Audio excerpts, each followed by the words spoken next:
ধুৰী বাইদেউ মঞ্চত উপস্থিত থকা মোৰ আৰু সকাহ আঁচনিৰ বিভিন্ন বেনিফিচিয়াৰীসকল তথা উপস্থিত থকা বঙাইগাঁও পৌৰসভাৰ সভাপতি মহোদয়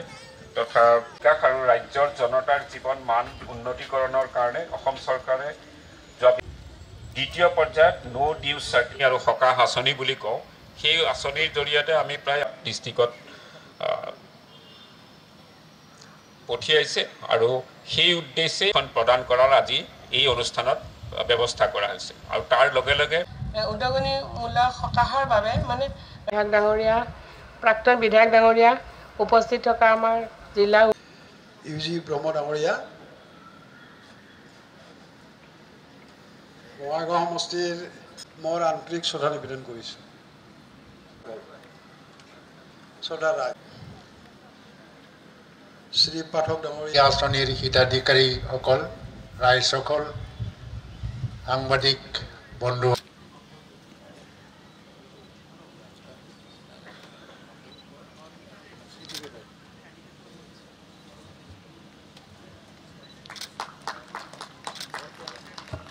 ভগৰপুৰ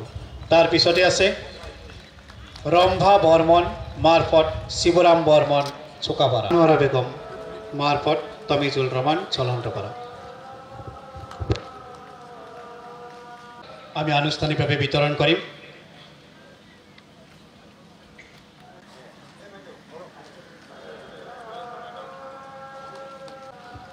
মাননীয় মন্ত্ৰী মহোদয়েৰ পৰা এই অনুমোদন পত্ৰ হিতাধিকাৰী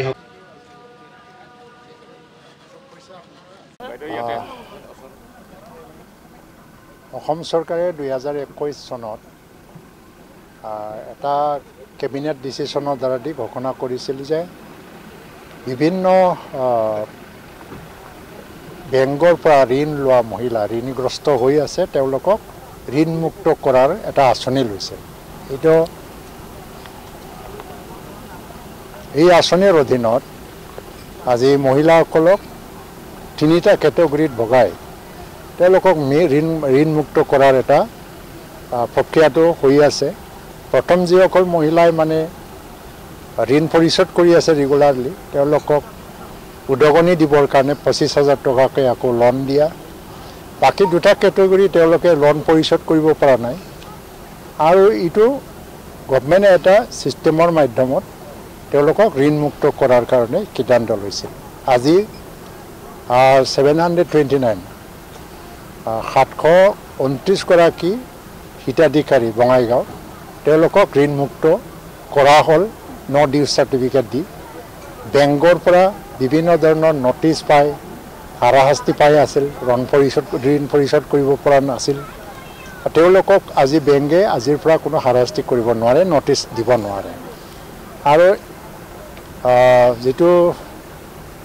চিট ফাণ্ড মানে এই চিট ফাণ্ডতো পইচা দিয়া হৈছিল প্ৰায় 124 হিতাধিকাৰীসকলক আজি এইটো প্ৰদান কৰা হৈছে বঙাইগাঁৱত এই যেটো কাৰ্যসূচীৰ দ্বাৰা দি হিতাধিকাৰীসকলক মাতি এইবিলাক বিতৰণ কৰা হৈছে আৰু বাকি যিবিলাক পাবলগা আছে তেওঁলোকক হাতে হাতে দিয়া হ'ব আৰু আজিৰ পৰাই তেওঁলোকৰ বেংক একাউণ্টত ডিবিটি যোগেদি পইচাটো যোৱা আৰম্ভ হ'ব তো এই কাৰ্যসূচীলৈ মই আহিছিলোঁ আৰু ৰাজ্য চৰকাৰৰ প্ৰতিনিধি হিচাপে ডক্টৰ হিমন্ত বিশ্ব শৰ্মাই 21 চনতে এটা পৰিকল্পনা কৰিছিল যে আমাৰ মহিলাসকলক ঋণগ্ৰস্ত মহিলাক আমি ঋণমুক্ত কৰিব লাগে আকৌ তেওঁলোকে নিজৰ ভৰিত থিয় হৈ পেলাই স্বাৱলম্বী হোৱাৰ কাৰণে যাতে কাম কৰিব পাৰে কাৰণ 2019 আৰু 20ত গোটেই বিশ্বত কৰোনা এটা পৰিস্থিতি অহাৰ কাৰণে মহিলাসকলে ঋণ লৈ কাম কৰিব পৰা নাছিল উৎপাদন বন্ধ হৈ গৈছিল আজি ডাঙৰ হকা আৰু উদ্যোগনি পোৱা হ'ল ঋণমুক্ত হৈ গ'ল আজি এই কাৰণে বিভিন্ন আঁচনিৰ জৰিয়তে তেওঁলোকে আকৌ নিজৰ ভৰিত থিয় কৰাৰ কাৰণে কাম কৰিব পাৰিব আৰু যিসকল উদ্যোগী মহিলা আগবাঢ়ি আহিব তেওঁলোকক ৰাজ্য চৰকাৰে বিভিন্ন প্ৰকাৰৰ আঁচনিৰ জৰিয়তে সহায় কৰিবৰ কাৰণে প্ৰস্তুত পলিটিক্যাল এটা স্যার প্রবীণ বড় স্যার বিপিএফ লৈ যাব আজি স্যার খবর ওলাইছে কংগ্রেস নেতা প্রবীণ বড় বিপিএফ লৈ যাব কিবা প্ৰভাৱ পৰিব নে নপৰে প্ৰবীণ বড়ক আছু সভাপতি হিচাপে মই বহুত বছৰ ধৰি জানো তেওঁ কোন সময়ত কি ৰাজনৈতিক স্থিতি লয় তেওঁৰ কথা মই শুভেচ্ছাই জনাব পাৰোঁ তেওঁ য'তে নাযাওক শান্তিৰে থাকক ভালে থাকক এইটো এতিয়া খুব মানে ক'ব পৰা নাই কিন্তু 2020 চনতো আমি এলায়েন্স নাছিলোঁ এটা কথা মই ক'ব পাৰোঁ যিটো গভৰ্ণমেণ্ট হ'ব এইটো এলায়েন্স গভৰ্ণমেণ্ট হ'ব ইলেকশ্যনটো কেনেকৈ খেলো এইটো আমি এতিয়ালৈকে ঠিক কৰা নাই মুখ্যমন্ত্ৰীৰ লগত আলোচনা কৰিব লাগিব আৰু কিন্তু এটা মূল মানে ইছ্যুটো হ'ল যে BTC অঞ্চলত এতিয়া 4 বছৰ ধৰি কোনো হিংসাৰ ঘটনা হোৱা নাই শান্তি স্থাপন হৈছে আৰু এইটো মজবুত কৰিব লাগিলে আকৌ 4-5 বছৰ ৰাজনৈতিকভাৱে এটা সুস্থিৰতাৰ প্ৰয়োজন এই ৰাজনৈতিক সুস্থিৰতাটো লক্ষ্যত ৰাখি পেলাই মিত্ৰজোঁটৰ দলসকলে নিজৰ পলিচিবিলাক ঠিক কৰিব মই ভাবোঁ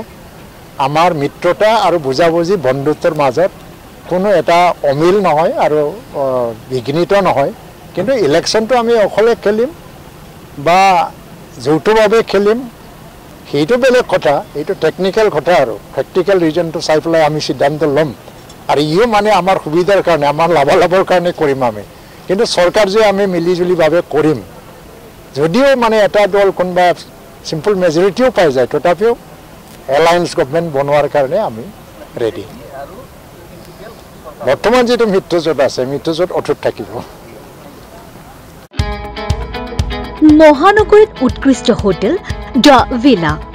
আদৰ্শপুৰ বাৰ্লিন নম্বৰ 1 কাহিলীপাৰা সৰ্বশিক্ষা অভিযানৰ কাৰ্যালয়ৰ কাষতে হোটেল দ্য ভিলাত আছে উৎকৃষ্ট মানৰ সা সুবিধা য'ত আছে আটক ধুনীয়া কোঠা লগতে পাব লাক্সাৰি সুইট আৰু ডিলাক্স ৰুম তদুপৰি ৰেষ্টুৰেণ্টত পাব আপোনাৰ মন পছন্দৰ সুস্বাদু খাদ্য আৰু পাব বাৰ আৰু সুইমিং পুল দ্য ভিলাত পাব আপুনি নৈসংগিক পৰিৱেশ আৰু সুস্বাদু খাদ্যৰ সম্ভাৰ